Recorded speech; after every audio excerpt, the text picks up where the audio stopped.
Hello students, good morning. कैसे हो आप लोग? स्टार्ट करते हैं आज का लेक्चर। ओके। ये यूनिट में हम पढ़ रहे हैं IS 95 CDMA। ठीक है, IS stands for interim standard. Okay, CDMA technology है, that is code division multiple access, that is quite advantageous than CDMA and FDMA। ठीक है, तो अब तक हमने देखा था कि IS 95 CDMA क्या चीज़ है, क्या उसके बेनिफिट्स है, कौन कौन से एयर इंटरफेस स्टैंडर्ड्स यूज होते हैं in CDMA। After that we will move towards forward channel and reverse channel. Forward channel और रिवर्स चैनल आपको मालूम ही होगा, whenever BTS wants to transfer the information to mobile station, then that is done through a forward channels। Okay, generally 4 forward channels हैं हमारे पास: forward pilot channel, forward sync channel, forward paging channel and forward traffic channel.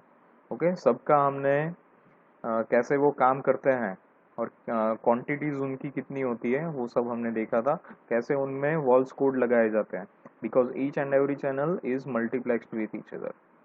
Okay, उसी तरह से CDMA reverse channels भी हमने study किए थे। ओके, रिवर्स चैनल मतलब whenever mobile station wants to transfer the information to BTS, at that time whatever channel they are used is called reverse channels। Okay, तो ये रिवर्स चैनल्स जो है generally दो टाइप के हैं: reverse traffic channel and reverse access channels. Reverse access channels किसके लिए use होते हैं? टू एस्टेब्लिश अ कनेक्शन, और कनेक्शन एस्टेब्लिश होने के बाद reverse traffic channel came into a picture. ठीक है, ओके, दे आर OQPS के based coding. Okay, they follow OQPS के क्वाड्रेचर फेज शिफ्ट कीइंग। तो ये भी हमने स्टडी किया था, और लास्ट लेक्चर में हमने उसका power control, reverse link power control, जो ये रिवर्स कम्युनिकेशन होता है उसमें पावर कंट्रोल कैसे होता है, और फॉरवर्ड जब कम्युनिकेशन हो रहा है उसमें भी पावर कंट्रोल कैसे होता है वो हमने देखा था। आफ्टर दैट हम गए थे सॉफ्ट हैंड ऑफ में। हैंड ऑफ आप प्रोसेस जानते ही हो कि hand of is the process whenever mobile station move from one cell to another cell, at that time BTS wants to share the channel to the another BTS, और ये process ऐसी होनी चाहिए कि जो टर्मिनेशन के बिना एकदम स्मूथली होनी चाहिए। एक BTS से दूसरे BTS में चैनल्स ट्रांसफर हो रही है for a same mobile station. ठीक है, तो ये प्रोसेस का इंट्रोडक्शन हमने देखा था, ये प्रोसेस कैसे होती है वो हमने देखा। Generally 4 sets are used for a soft hand off process. ये सॉफ्ट हैंड ऑफ है। सॉफ्ट हैंड ऑफ का मतलब है कि डायरेक्टली सॉफ्टवेयर से ही, there is no need of any hardware, it is the communication process between mobile station and BTS। तो ये कैसे होता है? तो ये active set, candidate set, neighbour set और रिमेनिंग सेट, ये चार जो सेट दिए हैं उनसे ऑपरेट्स होते हैं। ठीक है, फिर हमने हर एक सेट का इंडिविजुअल स्टडी किया था, उनकी क्वांटिटीज कितनी होती है, उसमें नंबर ऑफ पायलट्स कितने होते हैं। तो number of pilot signals available in active set is 3, number of pilots available in candidate set is 10, number of pilots available in neighbor set is 40, and remaining set has remaining active pilots। ठीक है, एक figure का study करके हमने देखा था कि अगर मेरी वैल्यू, अगर मेरी पायलट की स्ट्रेंथ, पायलट सिग्नल की स्ट्रेंथ T8 से बढ़ जाती है तो क्या होता है? तो at that time mobile station will generate a PMRS message and give it to BTS, और BTS उसके रिस्पॉन्स में क्या करेगा? वो मोबाइल स्टेशन को अलाउ करेगा कि that mobile station can use the channels. Okay, while whenever pilot strength go beyond T drop, तो वो टाइम पे भी एक PMRS मैसेज जनरेट होगा। ये PMRS मैसेज से क्या होगा? वो टाइम पे BTS उसको रिस्पॉन्ड करेगा कि भाई अभी हैंड ऑफ होना चाहिए। ठीक है, ये दो प्रोसेस हमने देखी थी। हैंड ऑफ, डायरेक्शन, मैसेज किन किन सिचुएशंस में BTS जनरेट करता है। आज के लेक्चर में जो हम देखने वाले हैं दैट इज रेक रिसीवर के CDMA जो टेक्नोलॉजी है उसमें रेक रिसीवर का क्या फंक्शन है, what is the role of rake receiver in this. Okay, before that आपको ये मालूम ही होगा what do you mean by multipath communication. तो जब कभी भी एक मेन ट्रांसमीटर होता है वो रिसीवर तक अपना सिग्नल पहुंचाता है, तो via buildings and other obstacles वो डायरेक्टली कम्युनिकेट नहीं कर पाता है, तो वो क्या करेगा, via via different path through propagate होगा और वो टाइम पे बहुत सारे मल्टीपाथ सिग्नल्स रिसीवर तक पहुंचेंगे via number of reflection, diffraction and scattered waves. Okay, तो दैट इज कॉल्ड मल्टीपाथ सिग्नल कि जो एक सिंगल पाथ को फॉलो नहीं करेंगे, मल्टीपाथ को फॉलो करते हुए रिसीवर तक पहुंचेंगे। Okay, so multipath occurs when RF signal arrives at the destination via different paths due to the reflected transmitted signal from moving or a fixed object। Okay, moving object अगर है तो भी हमारा जो सिग्नल RF सिग्नल है वो affect होता है, अगर वो फिक्स्ड है तो भी हमारा सिग्नल अफेक्ट होता है। ठीक है, तो ऐसे ऑब्स्टेकल्स की वजह से जो ये रिफ्लेक्शन होता है, रिफ्लेक्शन होते होते भी बहुत थोड़े टाइम के बाद लेकिन सिग्नल रिसीवर तक तो पहुंच ही जाता है। The rake receiver uses a multipath diversity principle. Okay, rake receiver का मेन पर्पस यही है कि वो मल्टीपाथ डाइवर्सिटी प्रिंसिपल को ऑपरेट करता है, उसको फॉलो करता है। उसका मतलब है कि जो मल्टीपाथ सिग्नल हैं उनको डाइवर्सिफाई करना, कलेक्ट करना। डाइवर्सिफाई मतलब collection. Okay, collection of multipath feeding signal, that concept is used in a rake receiver. It rakes the energy from the multipath propagated signal component. वो क्या करता है, वो एनर्जी प्रोवाइड करता है कि ऐसे नंबर ऑफ रिफ्लेक्शंस अगर फॉलो हुए हैं तो हमारा ओरिजिनल इंफॉर्मेशन जो है, हमारा ओरिजिनल सिग्नल, वो उसकी स्ट्रेंथ थोड़ी कम हो गई होती है। और स्ट्रेंथ अगर कम होती है तो जनरली क्या होता है कि आपका सिग्नल जो है वो एग्जैक्ट इंफॉर्मेशन को नहीं दे पाता रिसीवर को। ठीक है, तो जो ये रेक रिसीवर है वो क्या करता है, एनर्जी प्रोवाइड करता है ऐसे सिग्नल्स को ताकि उनमें से एग्जैक्ट जो इंफॉर्मेशन है वो रिकवर्ड हो सके। Okay, what is rake receiver? A dictionary meaning of rake is to gather or to collect something, and actually it is a garden tool to collect leaves। okay, the dictionary meaning rake का dictionary meaning क्या है, to gather or to collect something। okay, to gather or to collect something। okay, actually rake is a garden tool। Generally garden में कई बार क्या होता है, leaves are here and there. Okay, कई सारे बहुत ऐसे ऐसे जगहों पे पड़े होते हैं, तो वो उनको सब कलेक्ट करना, जो टूल की मदद से हम उनको कलेक्ट कर पाते हैं, that tool is called rake. और यहाँ पे कम्युनिकेशन में हमने वही कंसेप्ट को यूज किया है। एक्चुअली जो ये इन्वेंशन जब होता है they are from normal routine, जो नॉर्मल रूटीन में हम फॉलो करते हैं उसी से ही जनरेट होता है। ठीक है, rake receiver is a radio receiver designed to counter the effect of multipath fading. Okay, rake receiver क्या करेगा, मल्टीपाथ फेडिंग की वजह से जो डिसएडवांटेजेस हो रहे हैं उनको मिशिगेट करने का काम करेगा। ओके, उनको काउंटर करने का काम करेगा।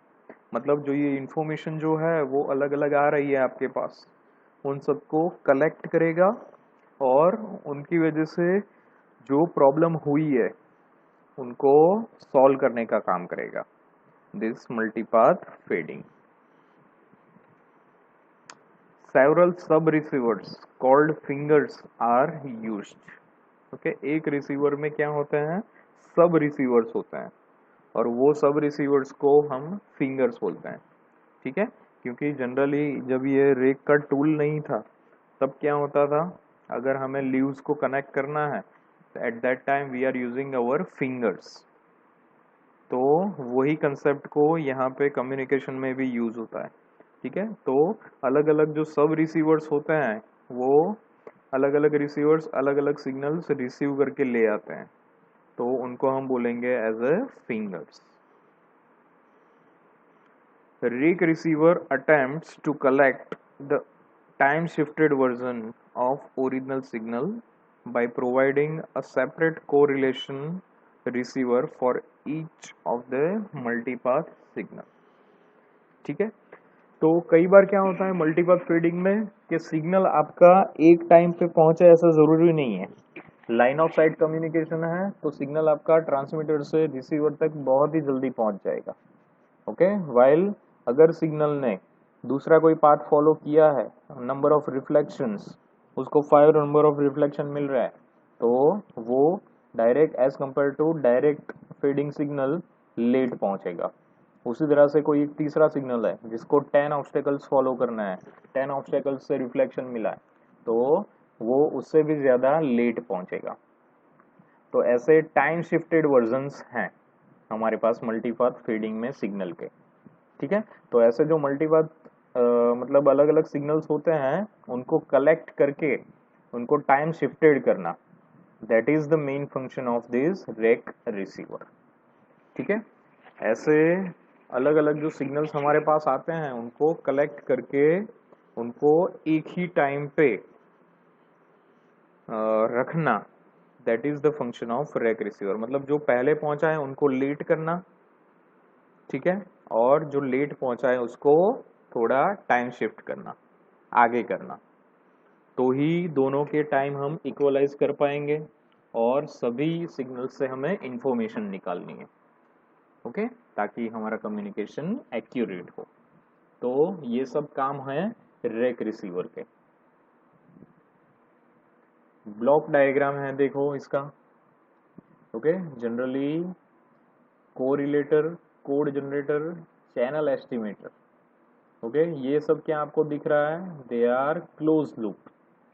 ये सब क्या है, क्लोज लूप फंक्शंस है। ओके, और ये एक सेट है, फिंगर 1 दैट इज वन सब receiver, finger 2 that is another sub receiver, and finger 3 that is another sub receiver।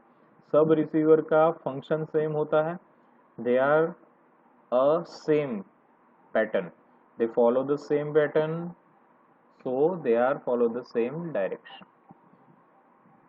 Correlated, सबसे पहले जो इंफॉर्मेशन हमारी आरएफ में आती है वो सब रिसीवर के पास जाएगी।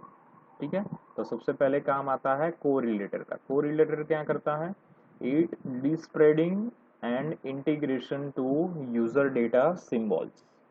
ओके, अभी हम इसको सिंबल बोलते हैं, ओरिजिनल इंफॉर्मेशन नहीं बोलते हैं जो यहाँ पे रिसीव होती है वो। तो क्या करते हैं, ये सिंबल्स को वो इंटीग्रेट करता है और डिस्प्रेड करता है ताकि वो इजीली ऑपरेट हो पाए। ओके, और उसको आई और क्यू ऐसे दो फेज में डिवाइड कर देगा। फेज रोटेटर क्या करेगा, it estimate, it provide estimation of the state of a channel from a pilot symbol and channel effect removal. Okay, channel का जो, अभी चैनल मतलब चैनल जनरली क्यों यूज होता है, वो प्रोवाइड करता है strength to reach the RF signal from the transmitter to receiver. Transmitter से रिसीवर तक पहुंचाने की वो स्ट्रेंथ प्रोवाइड करता है। अभी रिसीवर तक पहुंच गया है तो वो चैनल की इफेक्ट को हमें रिमूव करना पड़ेगा। ओके, और पायलट सिंबल्स जो यूज हैं उसको भी रिमूव करना पड़ेगा। ठीक है, सो that is done by phase rotator. After that delay equalizer. Okay, delay equaliser क्या करता है, it is it compensation of the delay for the difference in the arrival time of the symbols in each finger। Okay, वो क्या provide करेगा, देखो ये सब fingers में सेम जा रहा है, डिले इक्विलाइजर सब सिंबल में सेम जा रहा है। तो जो हमने अभी बात किया कि सबको टाइमिंग प्रोवाइड करना, ठीक है। टाइमिंग प्रोवाइड करना मतलब जो पहले आ चुका है उसको थोड़ा लेट करना, और जो बाद में आए हैं उनको थोड़ा टाइम प्रोवाइड करना। Okay, so that is the function of delay equalizer. Okay, और ये है हमारा मैच फिल्टर। ओके, डायरेक्ट जो आरएफ सिग्नल हमें रिसीव हुए हैं that is also apply to a match filter, and the function of match filter is to assignment of the rake fingers to the largest peak. मतलब try करते हैं जितना हो सके इंफॉर्मेशन को डिकोड करने का, डिस्ट्रेस करने का।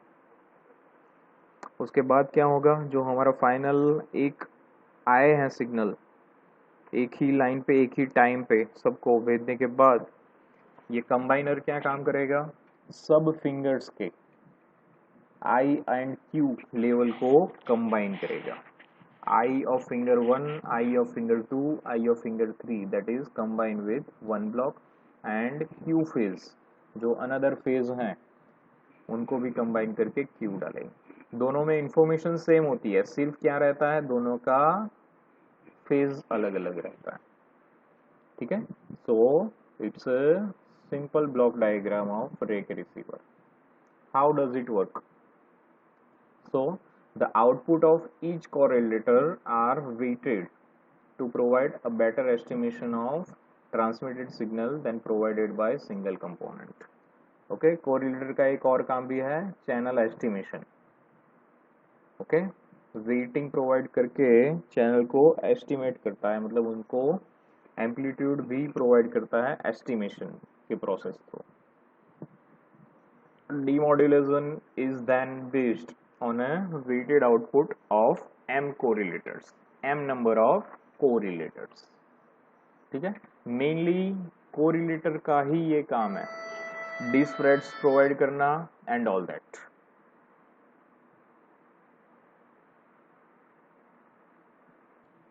Okay, now next is what is the role of rake receiver.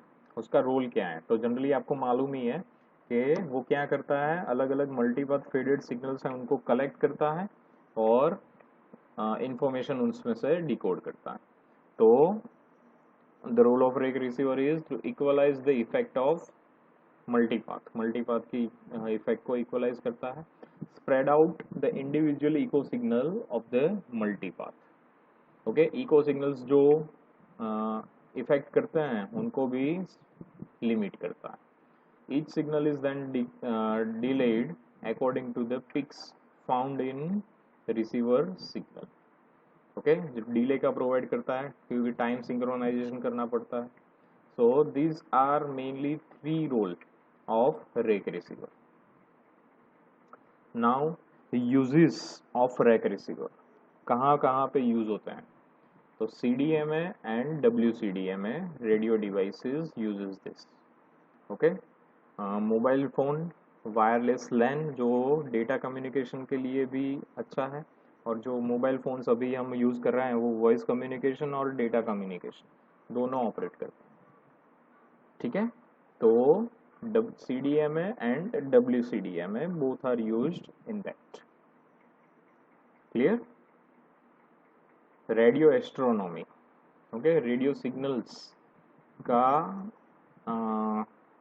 जो सिग्नल्स हमारा वीक रिसीव हुआ है उसको एस्ट्रोनॉम करके उनको हाई सिग्नल में कन्वर्ट करना, या फिर you can say that rake receiver is also working as a repeaters, कि जो वीकर सिग्नल हैं उनको इक्वलाइज करके कोरिलेट करके उनको एम्पलीफाई करके फिर आगे फॉरवर्ड करना।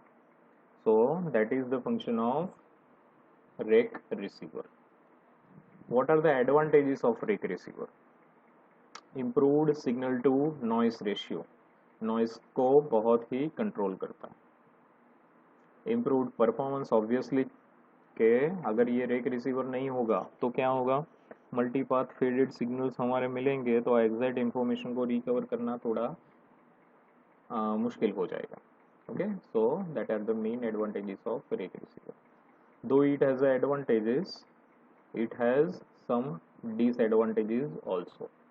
तो क्या क्या डिसएडवांटेजेस हैं? First one is cost. Okay, जो ये टेक्नोलॉजी यूज़ करता है वो बहुत ही एडवांस है, तो उसके लिए कॉस्ट भी ज़्यादा देनी पड़ती है। So its cost is the main factor. Size, size of the rake receiver, as more number of locks, more correlators, और जितने जितने फिंगर्स आपके बढ़ते जाएंगे उतनी एफिशिएंसी तो बढ़ती जाती है, लेकिन हार्डवेयर भी उतना बहुत बढ़ता जाता है। तो size is another disadvantage of rake receiver. Complexity, okay, जितने फिंगर्स बढ़ेंगे सर्किट उतनी कॉम्प्लेक्स होती जाएगी। तो cost, size and complexity, these are main disadvantages of rack receiver. Okay,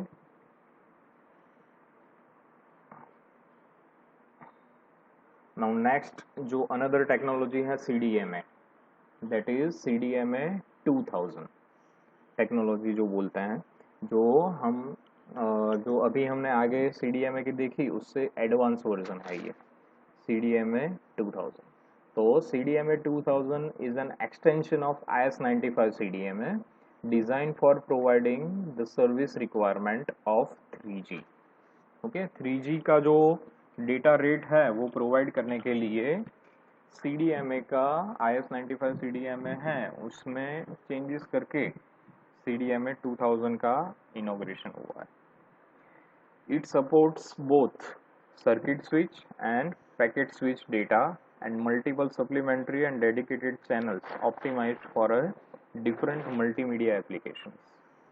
generally हमारा 3G में मेन कंसेप्ट यही रहता है कि 3G सर्विसेज जो मल्टीमीडिया रिलेटेड है उनको ज़्यादा टाइम प्रोवाइड करना, ज़्यादा फ्रीक्वेंसी प्रोवाइड करना, ज़्यादा डेटा रेट प्रोवाइड करना।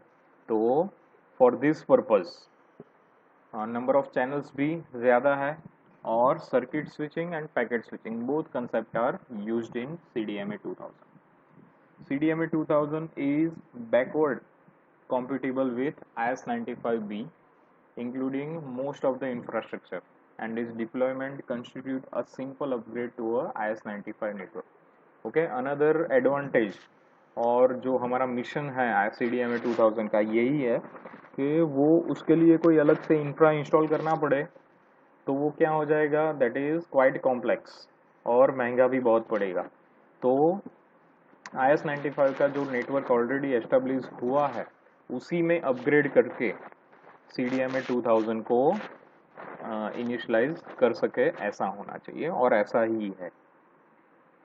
It requires CDMA 2000 compatible mobile station. Okay, mobile station को थोड़ा कॉम्पिटिबल करना पड़ता है for CDMA 2000। CDMA 2000 standard supports two spreading rates. Okay, two rates it supports, SR1 and SR2। SR1 spreads 1.22 Mbps chips per second. अभी यहाँ पे जो chip का रेट है, मतलब जो हार्डवेयर मोबाइल स्टेशन में यूज हो रहा है उसका रेट है 1.22 mega chips per second for a frequency band of 1.25 megahertz, and for a 3 SR2 will spread 3.69 mega chips per second over 3.7 megahertz band. Okay, तो इतने डेटा रेट भी provide करता है क्योंकि 3G की रिक्वायरमेंट है तो वो IS-95 को हमने अपग्रेड किया है। ओके, सो आज के लेक्चर में हमने देखा व्हाट इज रैक रिसीवर, क्या क्या एडवांटेजेस हैं, वो कैसे काम करता है, what is the need of generate rack receiver. उसी तरह से हमने देखा CDMA 2000 सेल्यूलर टेक्नोलॉजी कि क्यों इसकी रिक्वायरमेंट हुई, बिकॉज हमें डेटा रेट ज़्यादा चाहिए था। Okay, IS-95 will provide 1.5 to 2G second generation, और थर्ड जनरेशन का जो हाई स्पीड डेटा है जनरली मल्टीमीडिया एप्लीकेशंस के लिए यूज होता है, उसके लिए हमें CDMA 2000 में क्या क्या चेंजेस करने पड़े। ओके, सिर्फ इंट्रोडक्शन ही है आपके सिलेबस में। Okay, so don't bother about anything, ask me anytime for any queries. Okay, thank you for this lecture. Thank you.